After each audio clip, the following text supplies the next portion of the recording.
저는 오늘 갈라디아서에 나오는 본문의 말씀을 통해서 다른 복음은 없는 이유라는 제목으로 하나님의 말씀을 전하겠습니다. 갈라디아는 바울 사도가 제1차 전도 여행을 하면서 바나바와 함께 선교한 지역입니다. 바울 사도는 이어서 제2차, 제3차 선교 여행에도 이 지역을 거쳐갔습니다. 대다수 학자들은 갈라디아서는 바울의 서신 중 가장 먼저 쓴 서신으로 수리아 안디옥에서 쓴 것으로 보고 있죠. 갈라디아서는 바울 사도가 격앙하여 쓴 편지입니다. 그 표현에서도 그렇지만 다른 서신서들과는 달리 편지 서두에 갈라디아 교회나 성도들에 대한 칭찬이나 격려가 없습니다. 교회 분열을 유지해서 아주 많은 문제를 갖고 있었던 고린도 교회에 보내는 편지에서도 바울 사도는 그들의 믿음에 대한 칭찬과 감사와 격려를 잊지 않았습니다. 그러면 무엇 때문에 바울 사도는 그렇게 격앙된 것일까요? 그것은 일부 유대인들이 복음도 중요하지만 구원을 받기 위해서는 율법도 지켜야 한다는 주장에 갈라디아 성도들이 동조하게 된 것입니다. 당시 율법 준수의 핵심은 할례입니다. 총 6장의 갈라디아서에서도 할례에 관해서는 5장과 또 6장에서 세세히 언급하고 있습니다. 이 문제는 안디옥 교회에서도 제기되었습니다. 사도행전 15장을 보면 제1차 전도 여행이 막 끝난 후에 어떤 사람들이 유대로부터 내려와서 너희들이 할례를 받지 아니하면 구원을 받지 못한다라고 말했고, 이에 바울과 바나바는 이방인이 유대 율법을 지켜야 할 이유가 없다고 주장하면서 이들과 쟁론을 벌였습니다. 안디옥 교회는 그들을 교회 대표로 예루살렘에 보내서 사도들에게 이 문제에 대한 의견을 묻게 되었습니다. 일종의 유권 해석을 요청한 것이죠. 베드로와 예수님의 동생 야고보 등 사도들이 모였습니다. 교회사에서는 이를 예루살렘 회의라고 합니다. 예루살렘 교회의 사도들은 이방인 형제들이 우리 조상과 우리도 제대로 지키지 못하는 율법의 멍에를 지게 하는 것이 타당하지 않다. 또 그들이나 우리나 동일하게 주 예수의 은혜로 구원받는다는 것에 의견이 일치되었습니다. 그들은 다음의 취지로 공문을 만들어서 유다와 신라를 동행시키고 이것을 갈라디아와 그 주변의 교회에 보내기로 했습니다. 성령과 우리는 이 요긴한 것들 외에는 아무 짐도 너희에게 지우지 아니하는 것이 옳은 줄 알았노니 우상의 제물과 피와 목매어 죽인 것과 음행을 멀리할지니라. 이에 스스로 상가면 잘 될지니라 하는 내용이었습니다. 엄청나게 중요한 결정이었습니다. 유대교와 구별되는 기독교의 정체성이 확립되어 나가고 있는 셈이죠. 아직 신약 성경이 쓰여지기 전에 있었던 일임을 생각한다면 성령님의 특별한 인도하심으로만 가능한 일입니다. 혹시라도 예수님의 언행을 기록한 복음서에 예수님의 분명한 말씀이 있는데 그 말씀을 따르면 되지 않나요? 하시는 분이 계시다면 착각을 하신 것입니다. 예수님의 언행을 기획하는 사도들과 제자들은 있었지만 이때까지는 아직 복음서도 기록되지 않았을 때입니다. 복음서 중 가장 먼저 기록된 것으로 알려진 마가복음은 빨라야 50년대 중후반에 기록된 것으로 보고 있죠. 그런데 갈라디아서에서 바울 사도는 이 예루살렘 회의의 결정을 언급하지 않고 있습니다. 따라서 갈라디아서는 제1차 전도 여행 후 그리고 예루살렘 회의 전에 쓰여진 것으로 보는 것이죠. 이제 본문을 살펴보겠습니다. 바울 사도는 갈라디아 교회들이 그리스도의 은혜로 너희를 부르니 곧 하나님을 떠나 다른 복음으로 가버린 것을 놀랍고 안타깝게 여기고 있다고 말씀하고 있습니다. 그들이 다른 복음으로 갔다고 하는데 먼저 바울이 뜻하고 있는 복음은 무엇입니까? 복음은 복된 소리 또는 좋은 소식의 의미를 가진 그리스어 유앙겔리온을 번역한 것입니다. 그 핵심은 예수 그리스도의 대속의 죽음과 부활을 믿으면 구원을 얻게 된다는 것이죠. 바울 사도는 갈라디아서에서 명확하게 복음이 무엇인지는 정의하지 않고 있습니다. 오늘 우리 성도들이 잘 알고 있는 것과 같이 바울은 이미 그들에게 복음을 분명하게 전했을 뿐만 아니라 이미 많은 사람들이 이 예수를 믿고 구원을 받았기 때문일 것입니다. 그러나 바울 사도의 편지 어디를 읽어봐도 복음과 함께 오직 믿음으로 하나님 앞에 의로움을 얻게 된다는 이신 칭의의 교리가 울려 나옵니다. 본문 전에 4절에서도 그는 이렇게 말씀하고 있습니다. 그리스도께서 하나님 곧 우리 아버지의 뜻을 따라 이 악한 세대에서 우리를 건지시려고 우리 죄를 대속하기 위하여 자기 몸을 주셨으니, 또한 본문 6절에서는 다른 복음으로 가는 것을 그리스도의 은혜로 너희를 부르시니 곧 하나님을 떠나는 것으로 말씀하고 있습니다. 그가 전하는 복음은 하나님의 뜻에 의한 그리스도의 십자가 대속이며 그리스도의 은혜입니다. 이 복음은 사도 바울 이전에 이미 예수님의 제자들에 의하여 예루살렘에부터 폭발적으로 전파되었습니다. 3년간 예수님을 따라다니던 제자들은 예수님의 십자가 죽음 앞에서 뿔뿔이 흩어지고 도망갔습니다. 그러나 예수님의 부활과 승천을 목격하고 오순절날 성령 강림의 은혜를 체험한 후 그들은 죽음을 두려워하지 않는 증언자와 복음 전도자로 바뀌게 되었습니다. 그러나 여호와 하나님의 성민으로 잡혀온 유대인들에게는 그리스도의 복음을 전하는 사람들은 눈의 가시와 같은 존재가 되었습니다. 그들은 모세의 율법을 지킴으로써 의로워진다고 고집했습니다.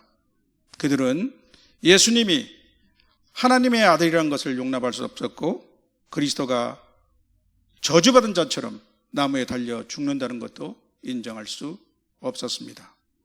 그래서 그들은 교회와 성도들에게 온갖 박해를 가했습니다. 그들 중 가장 열심히 했던 사람이 다메섹 회심 전에 사울로 불리웠던 바울입니다. 바울은 부활하신 예수 그리스도를 직접 만난 후 이제 가장 열정적으로 오직 그리스도의 십자가 복음을 전하며 또한 율법의 행위가 아닌 이신 칭의의 주창자가 되었던 것이죠. 그렇다면 다른 복음은 무엇입니까? 바울 사도에게 다른 복음은 형용모순과 같은 것입니다. 따뜻한 얼음이나 모난 원과 같이 그 자체로 성립할 수 없는 말이라는 것이죠. 7절에 보면 그래서 바울 사도는 이렇게 단정합니다. 다른 복음은 없나니 다만 어떤 사람들이 너희를 교란하여 그리스도의 복음을 변하게 하려 함이라.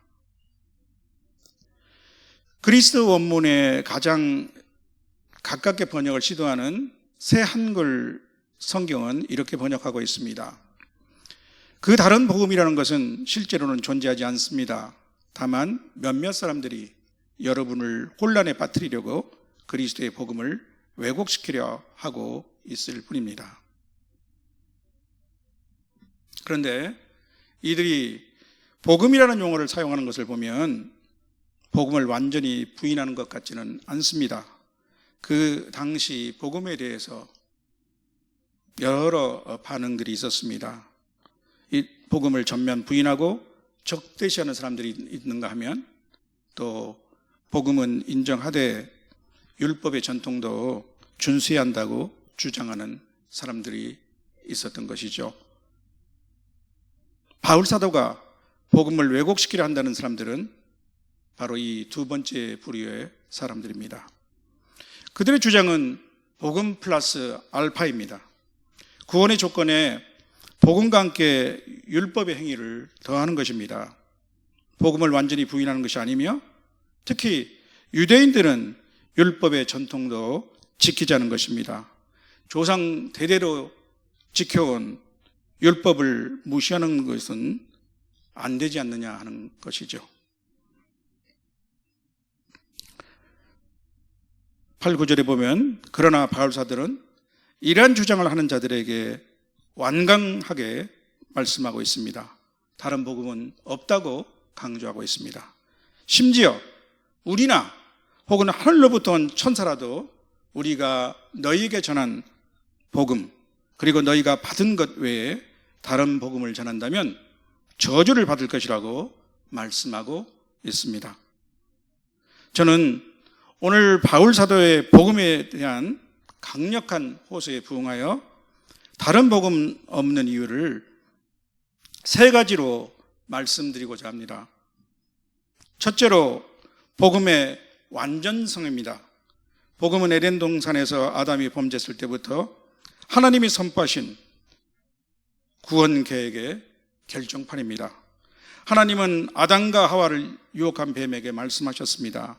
내가 너로 여자와 원수가 되게 하고 내 후손도 여자의 후손과 원수가 되게 하리니 여자의 후손은 내 머리를 상하게 할 것이요 너는 그의 발꿈치를 상하게 할 것이니라. 바울 사도는 또 로마서 16장에서 이렇게 말씀하고 있습니다. 나의 복음과 예수 그리스도를 전파함은 영세전부터 감춰졌다가 이제는 나타내신 바 된 신비의 계시라고 말씀했습니다. 하나님의 아들로서 사람이 되신 예수 그리스도는 모든 인류의 죄악을 위한 완전한 희생 제물이 되셨습니다. 염소와 송아지의 피로 하지 아니하고 오직 자기의 피로 영원한 속죄를 이루사 단번에 성소에 들어가셨습니다. 히브리서 9장 12절 말씀이죠. 혹시 누가 우리의 대속을 위해서 예수 그리스도의 보혈 외에 다른 무엇이 더 필요하다고 생각하신다면 그는 하나님의 아들의 죄가 얼마나, 하나님의 아들의 피가 얼마나 소중한지를 모르는 사람입니다. 십자가 위에서 엘리 엘리 라마 사박다니 나의 하나님 어찌하여 나를 버리셨나이까 부르짖던 예수님의 절규에 침묵하셨던 하나님의 고통을 모르는 사람입니다. 자기 아들을 아끼지 아니하시고 우리 모든 사람을 위하여 내주신 하나님의 사랑의 크기와 깊이와 넓이를 짐작도 못하는 사람입니다. 혹시 누가 예수 그리스도의 보혈 대신 그 어떤 다른 무엇으로 자신의 죄악을 씻을 수 있다고 생각한다면 그는 우리의 죄악이 얼마나 흉측하고 죄의 뿌리가 얼마나 깊고 끈질긴지 모르는 사람입니다. 또한 장차 하나님의 심판대 앞에서 서게 될 우리가 받을 그 형벌이 무엇일지를 알지 못하는 사람입니다. 예수 그리스도의 십자가 복음 외에는 다른 복음은 없습니다. 다른 이로서는 구원을 받을 수 없나니 천하 사람 중에 구원을 받을 만한 다른 이름을 우리에게 주신 일이 없기 때문입니다. 둘째로 다른 복음이 없는 이유는 예수 그리스도의 십자가 복음의 절대적 순수성 때문입니다. 복음은 하나님의 일방적 은혜와 사랑의 결정체입니다. 인간의 어떤 것들이 더해진다면 그것은 복음의 순수성을 변질시켜 버릴 것입니다. 너희는 그 은혜에 의하여 믿음으로 말미암아 구원을 받았으니 이것은 너희에게서 난 것이 아니요 하나님의 선물이라. 행위에서 난 것이 아니니 이는 누구든지 자랑하지 못하게 함이라. 에베소서 2장 8, 9절 말씀이 있지 않습니까? 이 말씀과 같이 복음에 인간의 공로주의가 되질 때 복음은 변질되고 맙니다. 율법의 행위나 선행은 복음에 더해질 수 없습니다. 오늘날에는 과거처럼 할례 등과 같은 의식법으로 복음을 교란시키는 사람은 없을 것입니다. 그런데 저는 몇 년 전 침례가 구원의 필수 조건이라고 잘못 배운 한 청년을 만난 적이 있습니다.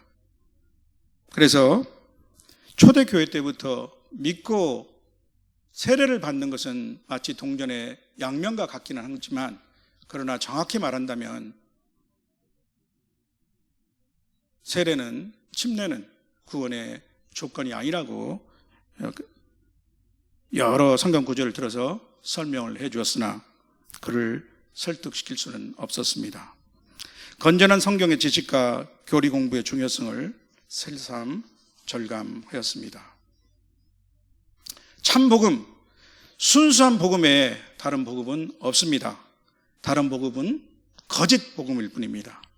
복음은 믿음이며 행위가 아닙니다. 복음은 율법이 아니라 은혜입니다. 복음은 자유를 주지만 거짓 복음은 죽을 때까지 종노릇하게 만듭니다. 문득 제가 초등학교, 그러니까 국민학교 학생 때 일이 생각납니다. 저희 이모가 책을 한 권 사주셨습니다. 그리스 로마의 신화라는 이름의 책으로 기억이 되는데 두툼한 표지가 있는 아주 근사한 책이었습니다. 당연히 이 책을 잘 간직했다는 생각을 하게 됐죠. 저는 달력 종이를 구할 수 있으면 책 카버를 해야겠다 이렇게 생각을 했습니다. 그런데 어느 날 제 바로 아래 여동생이 아주 자랑스러운 모습으로 그 책을 내보였습니다. 책 표지를 감싼 것은 좋았는데 신문지로 거기다 풀칠을 해가지고 책 표지가 그만 신문지 누더기가 되었습니다. 아마 애구이 멍텅구리 하면서도 많이도 야단을 쳤던 것 같습니다. 나중에 요거를 수석 입학하고 수석 졸업하고 서울대에 갔을 뿐만 아니라 예수님도 저희 이남 삼녀 형녀 중 제일 먼저 받았던 현명하기 짝이 없는 우리 여동생의 이야기입니다. 또 하나의 기억은 제가 주 모로코 대사로 근무하던 시절입니다. 세월이 빨라서 벌써 20년 조금 못 되는 세월이 흘렀네요. 어느 지방에서 국왕이 주최하는 행사에 참석 후에 늦은 점심이 제공되었습니다. 모두 시장하여 음식을 기다리는데 식탁에 빠에야가 올려졌습니다. 빠에야 아시죠? 빠엘라라고도 하는 노란 사프란 물이 든 밥 위에 온갖 해산물이 듬뿍 올린 스페인식 요리죠. 그런데 어떤 영문인지 제 옆자리에 이스라엘 랍비 복장을 한 사람이 앉았습니다. 모든 사람들은 허겁지겁 자기 접시에 음식을 올려놓는데 이 사람은 당황해서 어쩔 줄 모르는 기색이 역력했습니다.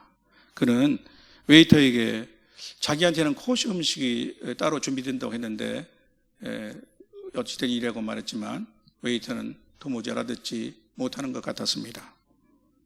그는 결국 자리를 떠났는데 저는 맛있는 음식을 먹는 내내 아직도 음식벽에 속박되어 있는 그 사람에 대한 민망한 마음을 지울 수가 없었습니다. 예수 그리스도의 십자가 복음 외에 다른 복음은 없는 세 번째 이유가 있습니다. 그것은 복음의 영원성입니다. 예수 그리스도는 죽으셨을 뿐만 아니라 부활하시고 승천하셨습니다.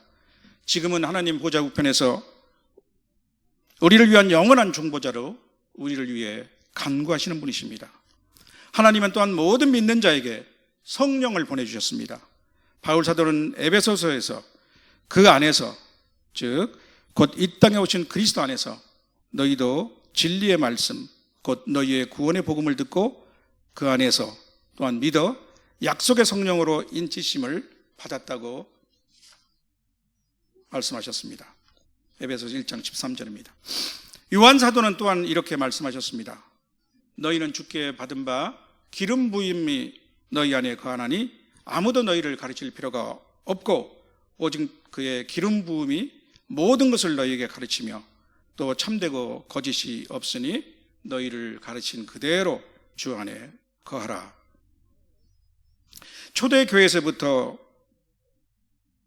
나타났던 영지주의자들이나 또 지금도 어떤 이단들이 주장하는 것 같이 어떤 새로운 특별한 하나님의 계시나 지식이 어떤 특정한 사람이나 집단에게만 임한한 일은 결탄코 없습니다. 하나님의 형상이신 그리스도, 그의 영광의 복음의 광채는 이미 비추어졌습니다. 이 빛을 보지 못하는 자가 있다면 이 세상의 신이 마음을 혼미케 한 믿지 않는 자들일 뿐입니다. 예수 그리스도는 어제나 오늘이나 영원토록 동일하십니다. 예수님이 심판주로 다시 오실 때까지 십자가 복음은 영원합니다. 새로운 복음은 없습니다. 영원한 복음, 이것이 앞으로도 다른 복음은 없는 이유입니다. 사랑하는 성도 여러분, 이제 오늘 말씀을 정리하겠습니다. 바울 사도가 단호히 외쳤던 대로 다른 복음은 없습니다. 저는 그 이유를 세 가지로 설명드렸습니다. 복음의 완전성, 절대적 순수성, 그리고 불변의 영구성이 그것입니다. 현재 우리는 급변의 시대를 살고 있습니다. 우리의 가치관이나 세계관도 변화되고 있습니다. 지금 시대는 온갖 지식이 난무하면서 진리의 절대성이 쉽게 부정되고 있는 시대입니다. 소위 포스트 모더니즘이라고 그러죠. 그러나 불변의 진리가 있습니다. 하나님이 영원하시며 모든 인류는 죄 용서함 받아야, 그리고 구원받아야 할 존재입니다. 한 번 죽는 것은 사람에게 정해진 것이요 그 후에는 심판이 있으리니, 이와 같이 그리스도도 많은 사람의 죄를 담당하시려고 단번에 들이심받으셨고 구원에 이르게 하기 위하여 죄와 상관없이 자기를 바라는 자들에게 두 번째 나타나시리라. 이렇게 성경은 말씀하고 있지 않습니까? 다른 복음은 없습니다. 그래서 너는 말씀을 전파하라. 때를 얻든지 못 얻든지 항상 힘쓰라. 범사에 오래 참음과 가르침으로 경책하며 경계하며 권하라. 디모데후서 4장 2절의 말씀입니다. 오늘도 내일도 복음 전파를 위해 힘쓰고 기도하는 저와 여러분이 되시길 주님의 이름으로 축원합니다.